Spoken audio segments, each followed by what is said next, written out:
सरकारी वकील ने कोर्ट में यह दलील दी कि मौत से पहले ट्विशा ब्यूटी पार्लर गई हुई थी।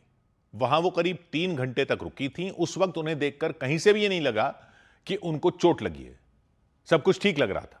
लेकिन उसके कुछ ही घंटे बाद जब उनकी मौत हो गई और जो पोस्टमार्टम रिपोर्ट आई उसमें साफ लिखा था कि उनके सिर में चोट थी, शरीर के कुछ हिस्सों में चोट थी जो मरने से पहले लगी थी। सरकारी वकील ने अंदेशा जताया कि ब्यूटी पार्लर से लौटने के बाद ट्विशा के साथ क्रूरता की गई थी, इसलिए उनके शरीर पर चोट के निशान मिले थे। परिवार भी यह आरोप लगा चुका है कि ट्विशा की पहले हत्या की गई, फिर ससुराल वालों ने उनके शव को फांसी के फंदे पर लटकाया। और हाईकोर्ट में हुई सुनवाई के दौरान ट्विशा के परिवार के वकील ने गिरिबाला सिंह को लेकर भी कई सवाल उठाए। उन्होंने आरोप लगाया कि वो मामले की सबसे अहम कड़ी हैं। ट्विशा की मौत और उसके बाद के पूरे घटनाक्रम को उन्होंने ही हैंडल किया था। बड़े बड़े लोगों से फोन पर बातचीत करने से लेकर सबूतों से छेड़छाड़ करने में उनकी बड़ी भूमिका थी। वो सब कुछ जानती थी, लेकिन अग्रिम जमानत मिल जाने की वजह से पुलिस उन्हें गिरफ्तार नहीं कर सकी थी। परिवार के वकील के मुताबिक गिरिबाला सिंह ने अग्रिम जमानत मिलने का पूरा फायदा उठाया और उन्होंने केस को गुमराह करने में कोई कसर नहीं छोड़ी। सब कुछ अपने पक्ष में करने के लिए उन्हें पूरा वक्त मिल गया। तो परिवार के वकील ने दावा किया कि गिरिबाला सिंह ने 12 मई की रात 10:35 पर ट्विशा के घर वालों को फोन किया था।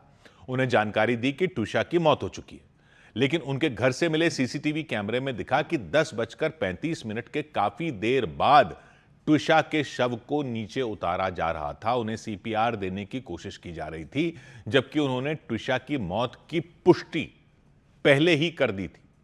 लेकिन उसके बाद भोपाल एम्स में ले जाने का दिखावा किया ताकि सबको यह लगे कि उन्होंने ट्विशा को बचाने में कोई कसर नहीं छोड़ी।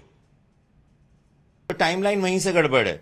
और अगर आपने उनको बोल दिया शी इज नो मोर, आपको पता चल गया शी इज नो मोर, तो फिर वो सीपीआर देने का और कैमरे के सामने सीपीआर सीडी पे ला करके देने की जो वो पूरा मैन्युपुलेटेड लगता है। तो परिवार के वकील के मुताबिक गिरिबाला सिंह ने सीसीटीवी कैमरे के साथ भी छेड़छाड़ की। इसी वजह से उसमें तारीख भी 2 दिन पुरानी की दिख रही थी। इन दलीलों को सुनने के बाद हाईकोर्ट ने माना कि ट्विशा शर्मा केस में आरोप सिर्फ उनके पति समर्थ सिंह के ही खिलाफ नहीं है, बल्कि गिरिबाला सिंह पर भी है। प्रताड़ना के आरोप सिर्फ समर्थ सिंह पर ही नहीं है, बल्कि गिरिबाला सिंह पर भी है। कोर्ट ने अपने आदेश में ट्विशा के गर्भपात का भी जिक्र किया। उसके मुताबिक कई लोगों के बयानों से यह संकेत मिलता है कि समर्थ सिंह और गिरिबाला सिंह ने ट्विशा पर गर्भपात कराने के लिए दबाव डाला था। इसके बाद ही हाईकोर्ट ने अपना फैसला सुनाया। कोर्ट के इस फैसले के बाद ट्विशा के पिता ने बयान दिया कि मीडिया की वजह से ही यह संभव हो सका, लोगों के सहयोग की वजह से यह संभव हो सका। उन्होंने कोर्ट को भी धन्यवाद दिया। और ये आज प्रूव हो गया इस न्याय प्रक्रिया से कि कानून से ऊपर कोई नहीं है।